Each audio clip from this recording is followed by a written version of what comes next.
Think supercar performance still has to come with a six-figure price tag? Think again. The 2026 Chevrolet Corvette C8 continues to prove that you don't need to be a millionaire to feel like one behind the wheel. Welcome to Next Gen Reviews, and today we're breaking down why the latest C8 is still one of the best bangs for your buck in the performance world. Design. Let's start with the looks. The 2026 C8 stays true to its exotic mid-engine layout with sharp, sculpted lines and a supercar stance that turns heads everywhere it goes. New for this year are subtle aerodynamic tweaks, redesigned LED lighting, and a few new paint options that really pop. It's bold, balanced, and unmistakably Corvette. Performance. Under the hood, or technically, behind the seats, you'll still find the glorious 6.2-liter LT2 V8, now tuned to deliver a bit more punch, 510 horsepower and a crisper throttle response. 0 to 60?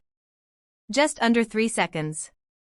The 8-speed dual-clutch transmission is lightning quick, and the handling remains razor-sharp thanks to refined suspension and improved magnetic ride control.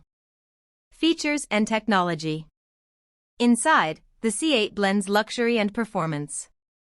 The driver-focused cockpit features a 12-inch digital cluster, a new 10.5-inch infotainment screen, wireless Apple CarPlay and Android Auto, and even built-in performance data logging. Optional upgrades include a head-up display, a premium Bose sound system, and track-ready Z51 package enhancements. Conclusion. The 2026 Corvette C8 isn't just a sports car, it's a statement. It delivers supercar thrills without the supercar price, and continues to raise the bar for American performance. But what do you think? Is the C8 still the king of affordable speed, or are you holding out for the next Z06? Drop your thoughts in the comments. And if you liked this review, give it a thumbs up, share it with a fellow car enthusiast, and don't forget to subscribe to Next Gen Reviews for more real-world takes on the latest rides. See you next time.